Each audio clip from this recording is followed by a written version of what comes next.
Senhor, os irmãos que nos acompanham no canal Unção e Graça para Todos.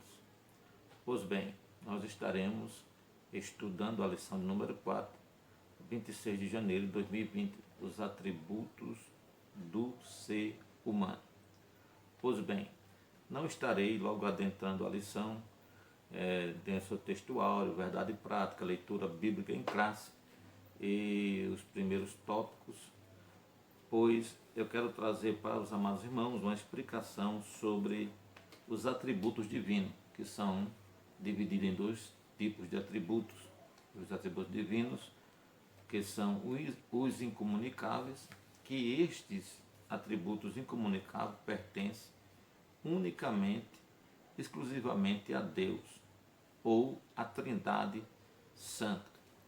Pois bem, e os atributos comunicáveis são atributos que o ser humano aderiu, que foi ortogado, foi doado por Deus ao ser humano, para que o ser humano, pondo em prática na sua vivência diária, na sua trajetória nesta terra, dentro da sociabilidade ou dentro da sociedade, tanto não cristã como cristã, ele possa trazer a revelação da vivência da imagem de Deus, porque, como nós sabemos, o homem foi feito do pó da terra.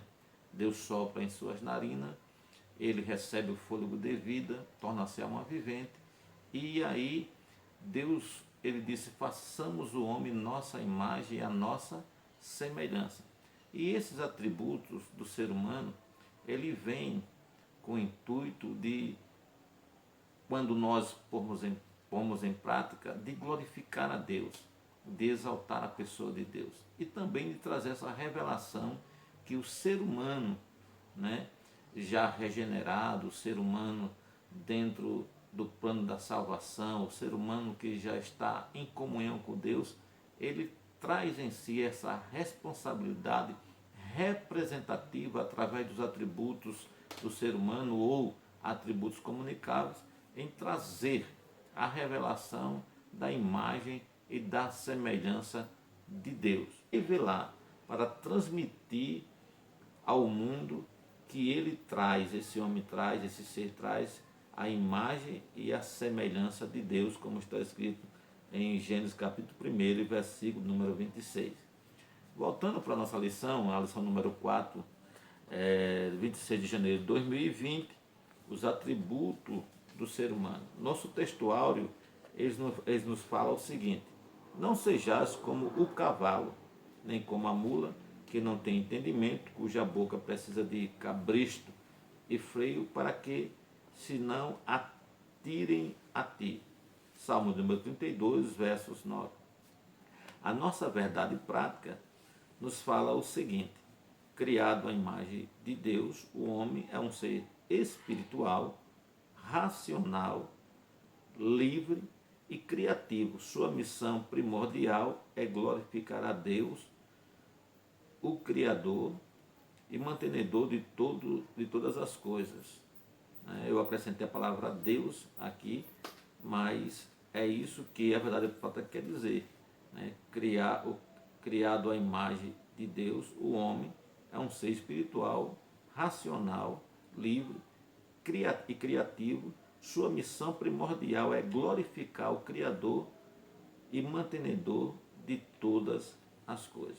Então, nós logo entendemos nessa verdade prática que quando o homem foi criado à imagem de Deus, ele é um ser espiritual, é um ser racional, um ser com capacidade de pensar, capacidade de decisão, capacidade de escolha, o livre hábito, e também ele é criativo. Essa palavra criativo, nós não podemos dizer que o homem é um criador, que essa palavra criar ou criar só pertence unicamente a Deus, que é o Criador dos céus, do universo, de tudo que existe e subsiste, de eternidade a eternidade. Mas o homem, como foi presenteado por Deus, favorecido por Deus em trazer a sua imagem, a sua semelhança, também ele cria. né? A gente vemos aqui, se nós vamos olhar a questão da ciência, né? Da informática, o homem cria aparelhos, cria automóvel, criou armas, criou ferramentas, criou o celular, o notebook, né? Isso é um poder criativo que vem de um atributo divino para o ser humano, um atributo comunicável, para que este ser humano, sendo criativo, ele possa expressar a imagem e a semelhança de Deus na sua vida. A nossa leitura bíblica em classe se encontra em Romanos, capítulo 12, versículo 1 a 10, que diz o seguinte, versículo 1: Rogo, pois, irmão, pela compaixão de Deus, que apresentei o vosso corpo em sacrifício vivo, santo e agradável a Deus, que é o vosso culto racional. E não vos conformeis com este mundo, mas transformai-vos pela renovação do vosso entendimento, para que experimenteis qual seja a boa, agradável e perfeita vontade de Deus.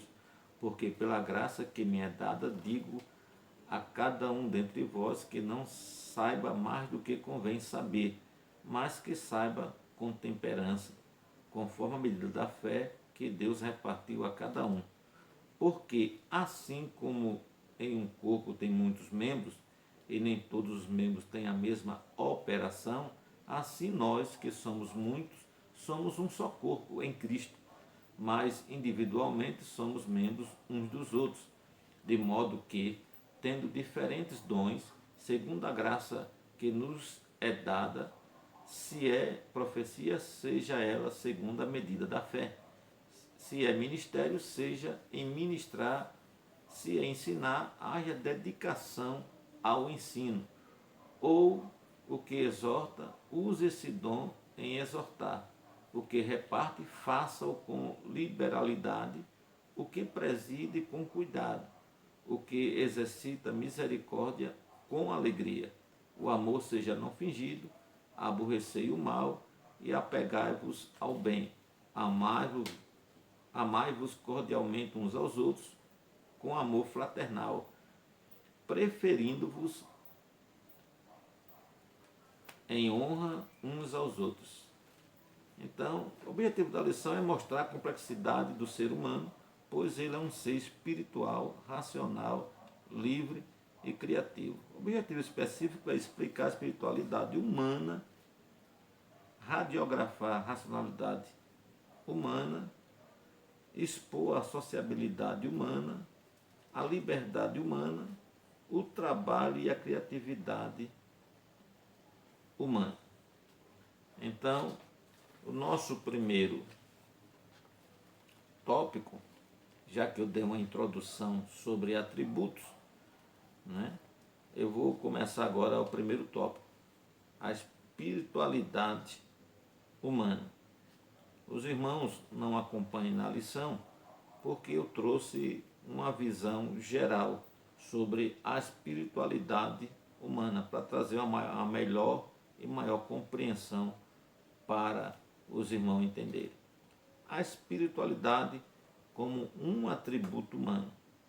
Deus, que é Espírito, como está escrito no Evangelho que segundo escreveu São João, capítulo 4, verso 24, criou o homem com uma parte espiritual, isto é, com alma e espírito. Essa parte espiritual é invisível e imaterial, conhecida como o homem interior, e habita no corpo, que é o homem exterior, como está escrito na segunda carta do apóstolo Paulo, capítulo 4, versículo de número 16.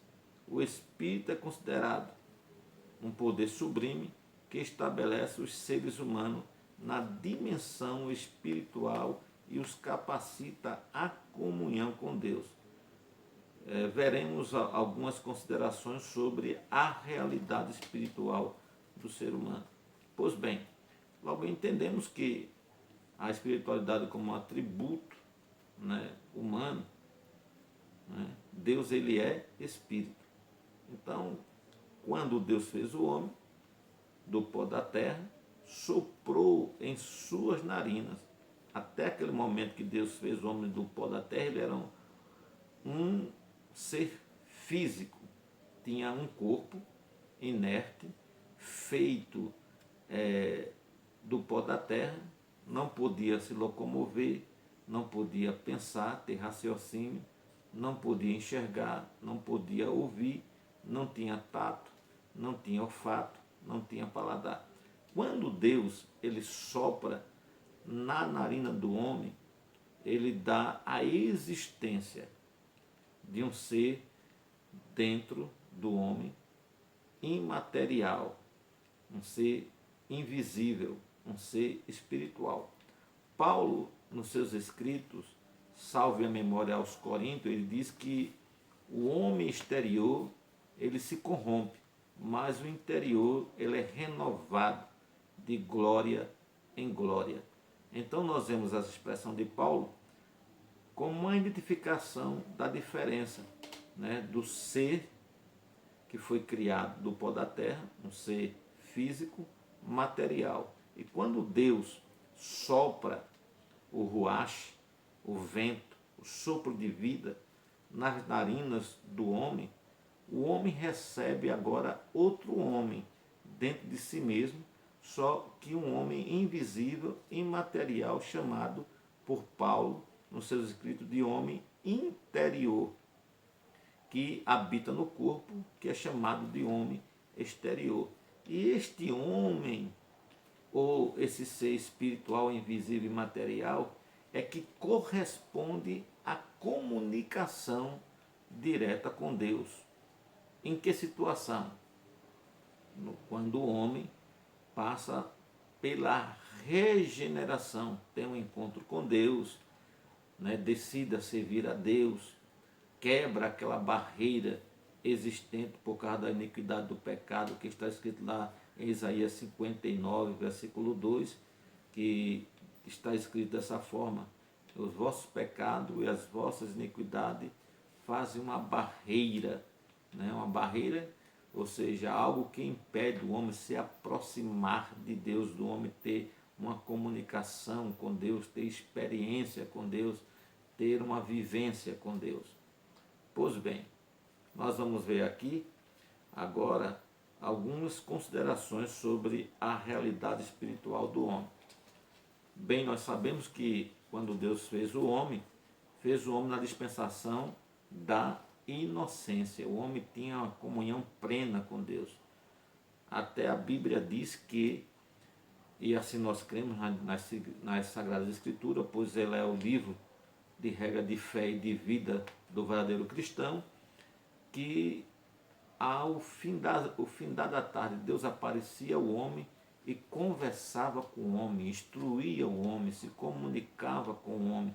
Por quê? Porque ali Adão, naquela instância da dispensação da inocência, era um ser espiritual e com plena comunhão com Deus. Estava na essência da comunhão com Deus. Depois que o homem peca, o homem perde essa comunhão. Não perde de forma absoluta, mas as características da semelhança de Deus, demais de Deus, foi manchada, foi maculada pelo pecado da desobediência do homem. E aí o homem passa a ter uma característica, mesmo tendo alma, corpo, alma e espírito, mesmo sendo ser espiritual, mas o homem agora caído, ele passa a viver o que Paulo diz na sua carta aos Romanos, capítulo 6, versículo 23, que o salário do pecado é a morte. Pois a Bíblia diz que através de Adão, do seu pecado, da sua desobediência, foi que a morte veio para o ser humano. Então, o primeiro subtópico que eu quero trazer dentro do contexto do primeiro tópico, a espiritualidade humana, eu quero abordar aqui o espírito humano não regenerado, ou seja, no estado de decadência da comunhão, um homem separado de Deus, um homem que está ainda nas suas concupiscências, nas suas iniquidades, nas suas práticas de suas maledicências, onde ele é um pedreiro, usando uma linguagem figurada ou uma metáfora de linguagem, que a cada dia, a cada momento, na sua vida desenfreada, sem regra, sem uma comunhão com Deus, sem obedecer à lei, é vivificado, como está escrito em Efésios 2, verso 5, e em Gálatas, em Colossenses, capítulo 2, verso 13. Um despertamento começará no seu espírito quando o Espírito Santo o convence do seu pecado e da justiça e do juízo de Deus, como está escrito em João capítulo 16, o Evangelho de São João, capítulo 16, versos 8 e 10, né? Que é a expressão de Jesus na oração ali, e no aconselhamento aos discípulos, dizendo que não deixava órfão e que iria voltar ao seu lugar de origem, os céus, como ele está hoje, à direita do Pai, né, à destra do Pai, mas que não deixaria órfão, ia pedir que enviasse o Consolador, né, do grego paracreto, advogado, aquele que estaria ao lado, aquele que estava caminhando junto. E ele titula esse Espírito como o agente de Deus em convencer o homem do pecado, da justiça e do juízo, para trazer o homem ao arrependimento, e este homem sendo trazido ao arrependimento, primeiramente, como diz Paulo, que o crer vem pelo ouvir e ouvir a palavra de Deus, e este Espírito, né, o Espírito Santo de Deus, que é indispensável no convencer do homem do pecado, da justiça e do juízo e trazer o arrependimento, ele vivifica esta palavra no coração do homem, na alma do homem, e traz o homem à regeneração, traz o homem tira o homem da morte para a vida, tira o homem, quebra toda a barreira que afastava o homem de Deus e traz o homem agora a uma vivificação, para que este homem comece agora a ser um ser espiritual e que tenha espiritualidade, que é um atributo de Deus, para que o homem tenha a comunhão, tenha a vivência, tenha a experiência com Deus, como disse Paulo escrevendo aos Romanos, capítulo 12, que é a nossa leitura em classe, versículo 2, né, que o homem não imitando o mundo, né, mas renovado pelo seu entendimento, ele vai experimentar, vai ter experiência, vai saborear a boa, perfeita, agradável vontade de Deus. E nós podemos usar aqui como uma inferência, né, uma linguagem tipológica ali, ou uma metáfora de linguagem, com a inferência para o homem caído, ali Gênesis, capítulo 1, versículo número 2, que diz que a terra era sem forma e vazia, e havia trevas sobre a face da terra, e o Espírito de Deus paraiva, se movia sobre a terra. Aquilo ali é uma linguagem figurada, ou uma metáfora de linguagem também do homem, porque em certas passagens bíblicas Deus chama o homem de terra, né?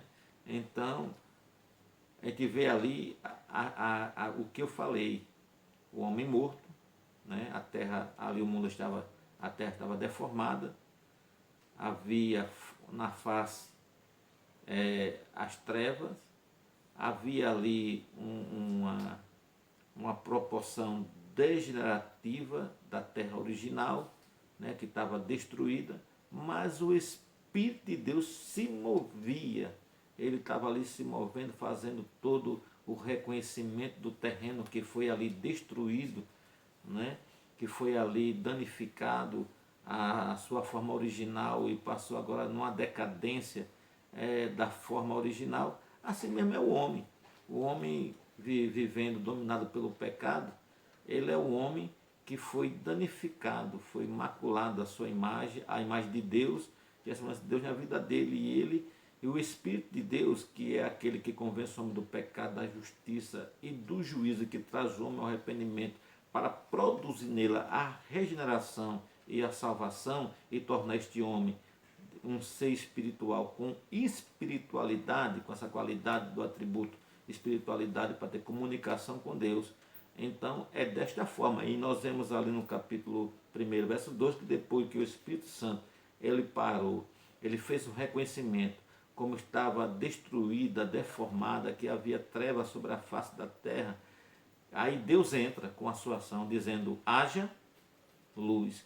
Da mesma forma, é assim no ser humano.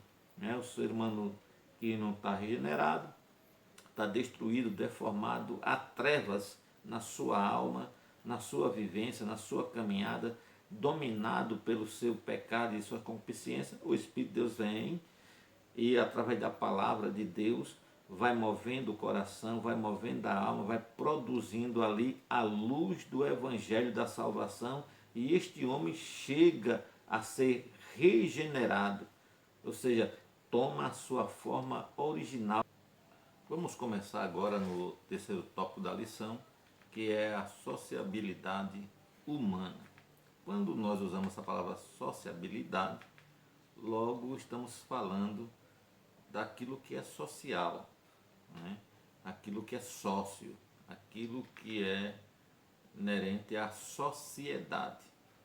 E esse terceiro tópico, a sociabilidade humana, ele tem seus 3 subtópicos, que fala sobre a solidão é nociva ao ser humano. Segundo, a família é a origem da sociedade humana. A Igreja de Cristo, a sociedade perfeita. Então, esse terceiro tópico, sociedade ou a sociabilidade humana, divide-se nesses 3 subtópicos. Solidão é nociva ao ser humano. A família é a origem da sociedade. A Igreja de Cristo, a sociedade perfeita. Quando nós se tratamos de solidão, é algo triste, algo desesperador.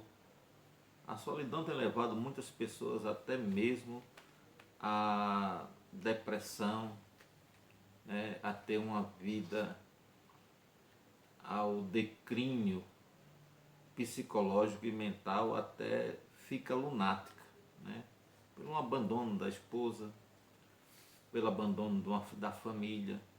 Então a solidão, na realidade, ela é muito nociva. Não é que Adão no jardim se sentiu só, ou a solidão ali bateu, né, adentrou a alma de Adão. Mas Deus, vendo, observando a coroa da sua criação, Adão, viu que não era bom que o homem estivesse só, ou seja, na solidão, sozinho. Então, quando Deus ele criou o ser humano, criou um ser dado à agregação, dado ao convívio coletivo, e não a um convívio de isolamento, isolado, sem ter a sua comunicação, sem ter uma companheira, sem a construção de uma família. O ser humano ele foi criado por Deus para haver uma vida comunicativa, uma vida sócio, uma vida de agregação, uma vida de troca de conhecimentos de um com o outro, aprendendo um com o outro. Então, é essa sociabilidade humana, né, que no primeiro subtópico vamos abordar. A solidão é nociva ao ser humano. Nunca é bom ser sozinho. A solidão é uma coisa tão horrível, que temos registro de pessoas que, por se sentirem só, se sentirem abandonadas, se sentirem isoladas, aí veio a depressão. A depressão veio a investida do inimigo. Quantas pessoas não tiraram a sua própria vida, e começou dentro de uma solidão, de uma falta de agregação, de uma falta de comunicação. Por isso é muito bom fazer amizade, é muito bom construir amizade, conservar a boa amizade e ter sempre alguém, que seja uma mulher, que seja uma família, que seja um amigo no trabalho, que seja um irmão na igreja, que nós podemos manter uma comunicação, como Paulo diz, que a gente tem que comunicar as nossas necessidades uns aos outros, os nossos problemas. E é muito difícil quando a gente se isola. E muitas das vezes essa solidão ela é causada também pela timidez, né? A pessoa às vezes é tímida, não é dada a comunicação e se torna uma pessoa sozinha.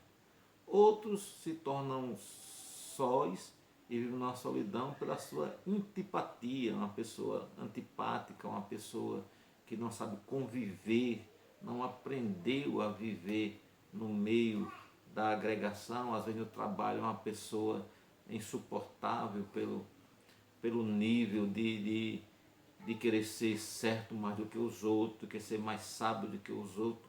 Isso também produz a solidão. Pois bem, vamos entrar aqui no resumo que eu fiz sobre a sociabilidade como atributo humano.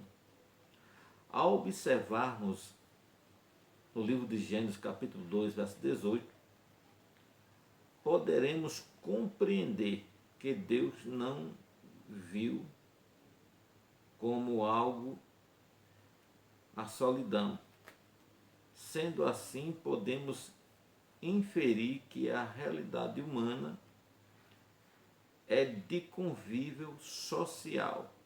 Para que o homem não estivesse só, Deus projetou a família. Gênesis capítulo 2, versículo 22 a 24. Sobre a sociedade humana, destacaremos apenas a realidade da família, que deve ser vivenciada pelo ser humano nos modos divinos, pois acreditamos que através dela Deus pode mudar toda a sociedade, além de que nela que o ser humano pode encontrar o que precisa para saciar sua sociabilidade. Biblicamente podemos dizer que a família é o sistema básico instituído por Deus no Éden para a constituição da sociedade e perpetuação da raça humana. Gênesis capítulo 2, versículo 18 e 24. É como falei logo no início, dando uma palavra introdutória sobre a questão da sociabilidade humana. Deus não fez o homem para o homem estar só. E quando Deus fez o homem, deu o poder de governo dentro do jardim, o poder para dominar o jardim, liderar o jardim, fez, né, tornou a revelação da existência da mulher, que já tinha sido construída no mesmo momento que o homem foi feito, que estava oculto dentro do homem, como tratei na primeira lição, e agora traz a mulher e dá a ordem para que eles procriassem, para que eles enchessem toda a terra. Isso é um ato de uma revelação que Deus não fez o homem para viver na solidão, no isolamento, mas é um ser de agregação, um ser coletivo, um ser comunicativo, um ser produtivo de amizade, de convivência. E como aqui eu coloquei, né, um ponto fundamental sobre a sociabilidade humana, a família. Irmão, a família é uma coisa muito importante. E a família é o alvo número 1 de Satanás. Porque ele, sabendo que descaracterando uma família, destruindo uma família, aqueles membros das famílias que são afetados né? Por separação. Quem é que sofre? Os filhos. Aqueles membros daquela família vai ser membros de uma sociedade revoltada.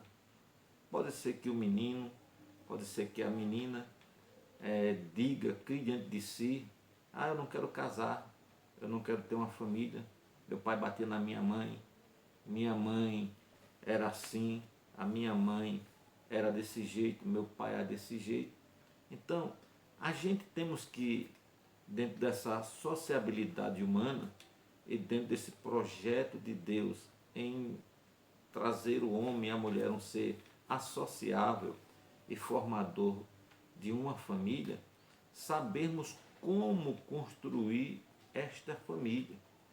E não existe melhor meio de construir uma família sadia, uma família exemplar, uma família que produza uma sociedade não doente, mas uma sociedade sã, sadia, que produza através dos seus ramos familiares, da sua genealogia familiares, homens, mulheres, cidadãos e cidadãs de bem, que produza, que crie, que traga a revelação de uma sociedade diferente, uma sociedade aplausível a Deus, uma sociedade que agrade a Deus. Não existe outro meio a não ser uma família que serve a Deus, como disse Josué, eu e a minha casa serviremos ao Senhor. Pois bem, uma família que serve a Deus, os pais que são exemplos, os filhos que estão se espelhando no bom exemplo cristão dos seus pais, são formadores de uma sociedade composta de uma boa qualidade. Uma sociedade que vai produzir aquilo que é benéfico, aquilo que é edificante, aquilo que vai produzir paz, aquilo que vai produzir o amor, vai produzir a convivência da união, da harmonia. Então, temos este compromisso. Quando Deus fez o homem, a sua imagem, a sua semelhança, fez o homem também um homem sócio, comunicável. Pois bem, exemplo de Deus, já que os atributos comunicáveis advêm de Deus para o ser humano, Deus é um ser sócio. Quando Jesus tomou a forma de homem, que quis começar o seu ministério, ele não se sentiu o bastante, não quis ser um líder isolado, mas ele começou a chamar de um em um. De um em um, ele começou a chamar e selecionar os seus 12 discípulos, selecionar homens, e começou a educá-los, começou a ensiná-los as boas maneiras, como amar, né? Como ser pobre de espírito, como ser um homem de coração limpo, ser um homem pacificador, ou seja, promovedor da paz. Ensinou aos discípulos não julgar e antes de querer tirar o cisco do olho do seu irmão, visse, olhasse para si e olhasse que tinha uma trave dentro do seu olho. Começou a ensinar, como a parábola do bom samaritano, que não adianta ser um religioso, ser um líder, ser um adorador e não ter o ato socorrista do amor para aqueles que estão necessitados, que estão moribundos. Então, a formação deste caráter familiar, numa decência divina, nos parâmetros da lei divina, dos estatutos divinos, na palavra de Deus, formará membros de uma sociedade benéfica, sadia. É isso que era o plano de Deus. Deus, quando fez o homem na expansão da inocência, era de Adão e de Eva que ele queria um povo para si. Um povo, uma sociedade, uma nação, tribos e línguas, na dispensação da inocência, sem malícia, sem maldade, mas o pecado veio através do tentador, do agente do pecado, o diabo, e descaracterizou, danificou, desarmonizou a posição do homem, a expressão da inocência, leva o homem à queda. Aí nós vemos o que é uma família fora do projeto e do plano de Deus. É expulso do jardim no Éden, chegou o tempo da sua procriação, Eva louvou a Deus por dar luz a varão, nasceu Caim, nasceu Abel, mas de um pai e uma mãe caída em pecado, que perdeu a comunhão com Deus, que não tinha mais a convivência com Deus, e dali veio o quê? O primeiro homicídio da história da antropologia humana. Surgiu a primeira inveja, surgiu o primeiro atentado contra o próprio ser humano. Por quê?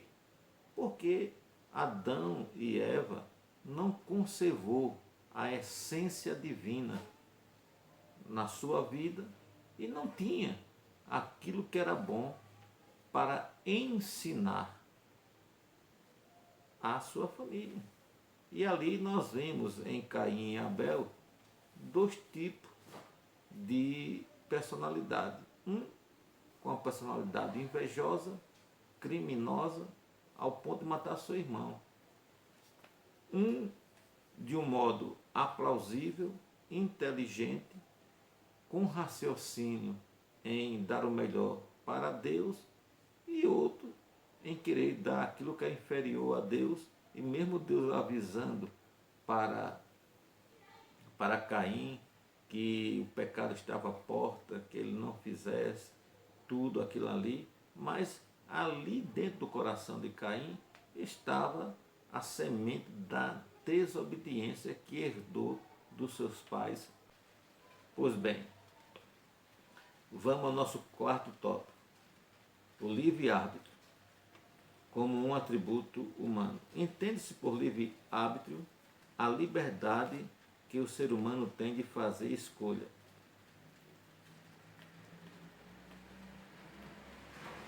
Tocando-se consequentemente, tornando-se consequentemente responsável por elas e por seus respectivos resultados. O poder humano de fazer escolha é o primeiro assunto que trata a Bíblia Sagrada.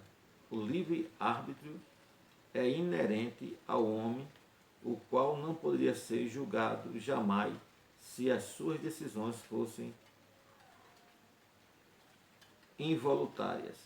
Ele fizesse o que não desejasse, pelo fato de ser movido por uma força estranha, alheia à sua consciência e vontade.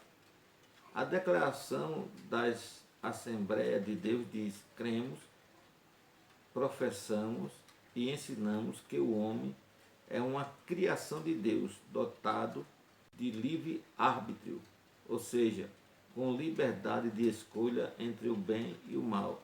Essa escolha continua mesmo depois da queda no Éden. João capítulo 7, versículo 17. Primeiro subtópico: o livre-árbitro nas Escrituras. Tanto no Antigo Testamento quanto no Novo Testamento, a doutrina do livre-árbitro é claramente defendido, apesar da expressão livre-árbitro não estar na Bíblia de maneira explícita. Em diversas passagens do Antigo Testamento, podemos ver que Deus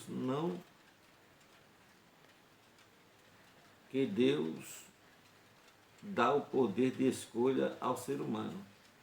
Gênesis capítulo 2, verso 16 a 17, Gênesis 4, 7, Deuteronômio 28, 1, Deuteronômio 30, versículo 15 e 19, Josué capítulo 24, versículo 15, 2 Samuel capítulo 24, versos 12,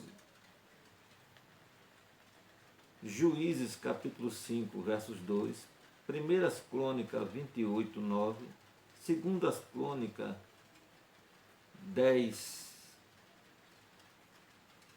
aliás, 15, 2, Esdras 7, 13, Neemias 11, 23, Salmo 119, verso 30, Isaías 1, versos 19 e 20, Jeremias 4, versículo 1.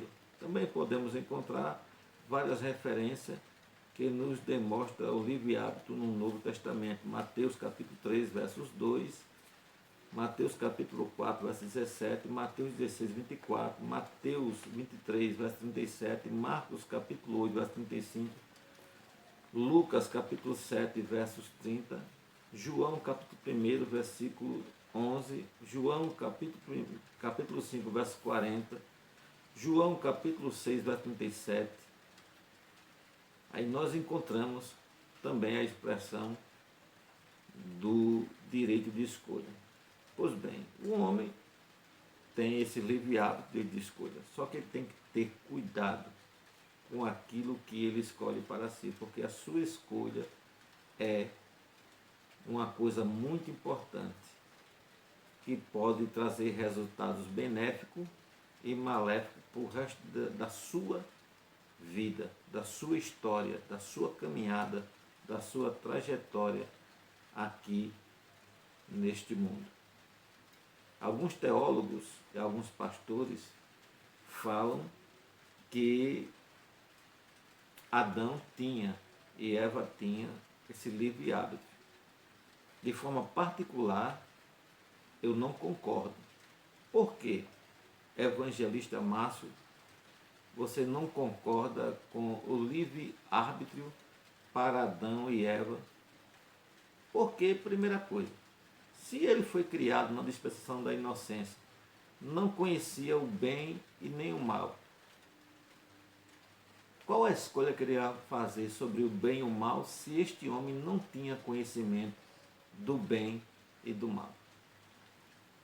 O que apontam, o que eles dizem é que quando Deus chama o homem a uma conversação, a responsabilidade, que diz que de toda aquela árvore que havia no jardim, o homem podia comer livremente, né? Ordenou o Senhor que o homem comesse livremente todas as árvores no jardim, menos daquela que era a árvore do conhecimento do bem e do mal, porque no dia que comesse, ele morreria. Eu não vejo ali nenhuma apontação, nenhuma revelação, nenhuma legalidade para nós criarmos a questão do livre-arbítrio para Adão e para Eva. Havia uma ordem, ordenou o Senhor, ordenou uma ordem, não disse para Adão, olha, ali tem a árvore da vida e ali é a árvore do conhecimento do bem e do mal. Você pode escolher entre uma e entre outra. A Bíblia diz que ordenou o Senhor que comesse livremente de todas as árvores, menos da árvore do conhecimento do bem e do mal. Então, se o homem não tinha conhecimento do bem e do mal, ele não tinha o que escolher entre o bem e o mal. Agora, concordo que depois da queda, aí sim, o homem tinha o direito de escolher entre a vida e a morte, a bênção e a maldição, como está escrito lá em Deuteronômio 28, verso 1, 30, versículo 15 e 19, e até porque o homem não tinha o que escolher, obedecer ou não obedecer ali, porque não existia a lei, não tinha sido criado os estatutos, não tinha sido criadas as normativas, a não ser a única proibição de não comer da árvore do conhecimento do bem e do mal, porque certamente ele morreria. Ainda tem alguns cristãos, alguns pregadores, alguns teólogos, não criticando, porque também eu tenho minha formação como bacharel em teologia, que diz que até os anjos, que Satanás como anjo tinha direito de escolher pecar contra Deus ou não pecar. Eu vejo um versículo da Bíblia que quebra essa tese que os anjos têm direito de escolha. Sabe por quê? Porque a Bíblia diz, através de Paulo, que os anjos queriam estar no lugar de nós cristãos para pregar o Evangelho. Se ele tivesse o livre-arbítrio de escolha, os anjos tivessem, ele dizia: Senhor, não quero ficar aqui no céu não, eu vou lá pregar o Evangelho. Era poder de decisão. O livre-arbítrio é o poder de decidir aquilo que você quer, aquilo que você quer escolher. Agora, Jesus, ele deu ao homem, ele fez menção, quando ele disse: existem dois caminhos, um caminho apertado da porta estreita que conduz o homem à perdição eterna. Um caminho espaçoso da porta larga, que muitos entram por ela, que conduz à perdição eterna. Então aí é um direito de escolha. Quando Deus diz para o povo hebreu: eis que hoje eu ponho diante de ti a vida e a morte, a bênção e a maldição. Se vocês cumprirem o meu estatuto, obedecer a minha lei, ouvir a minha voz, será abençoado nisso, nisso, nisso. Aí vem uma relação de bênção. Se fazer o contrário, vocês serão amaldiçoados. Aí sim, aí está explícito, certo? Revelado o livre-arbítrio, o homem com o direito de escolher se obedecia a Deus para ser abençoado, para ter vida, ou desobedecia para ser amaldiçoado e ter a morte. Vamos agora para o nosso último tópico, que é o tópico final sobre a criatividade humana. Eu vou dar uma visão geral aqui. Quinto tópico é a criatividade humana e o trabalho, que se divide em 3 subtópicos, aliás, em 2 subtópicos, que diz assim: a dignidade do trabalho e a criatividade humana. Pois bem, como diz aqui o comentarista, isso é uma verdade. O trabalho não é a consequência do pecado, mas uma bênção na vida do homem. Por que o trabalho é uma bênção? Porque ele produz o suprir da necessidade, né, do ser humano. Né? Se o homem não trabalha, ele não tem dinheiro. Não tem dinheiro, não pode manter a sua família. E na realidade, trabalho não é uma maldição. O trabalho não veio por causa do pecado de Adão, porque ele lá no jardim ele ia trabalhar como lavrador do jardim e começou a trabalhar no momento que começou a nomenclaturar plantas, as árvores frutíferas segundo a sua espécie, os peixes, os animais selváticos, os animais domésticos. Então já era um trabalho de conferência e supervisão. Só que quando o homem peca, né, e sai da presença de Deus para a comunhão com Deus, Deus ele traz uma maldição sobre a terra. E diz a Adão que estava amaldiçoando a terra por causa de Adão. Ia crescer agora de espinhos e que ele ia comer agora do suor do seu trabalho. Essa expressão fala do trabalho árduo, do trabalho escravo, do trabalho às vezes até desonesto por aquilo que recebemos pelo trabalho oferecido. Na realidade, não haveria empregados e empregadores, empregadores e empregados, patrões e trabalhadores. A vontade de Deus era que o homem vivesse trabalhando no cultivar da terra para alimentar a sua família, como está no projeto original de Deus, na nova terra. A gente vai alcançar esse projeto de Deus na sua originalidade. Né? Não vai ter classe social pobre, rico, milionário, patrões, trabalhadores, empregadores e empregados. Não vai existir isso. Na nova terra, todos aqueles que herdarem a nova terra vão ter a sua propriedade. Vai viver da agricultura, vai viver do plantio, não vai ter esse desnível social, não vai existir. Bem-aventurado é o nosso Deus que tem projetado isso futuramente para nós. A criatividade humana, nós já falamos, né? No trabalho, metodicamente desenvolveram em pouco tempo as mais variedades técnicas, né? Na agricultura, na pecuária, na metalúrgica, né? Na arte musical, né? Na arte da construção, né? Na criação de automóveis, de 4 rodas, 2 rodas, também a arte culinária, a arte do pedreiro, que é uma das artes profissionais mais antigas que tem. Então, tudo isso é o poder criativo como atributos, né? Atributos do ser humano, de Deus, os atributos comunicáveis. E nós estamos encerrando esta aula lendo a conclusão.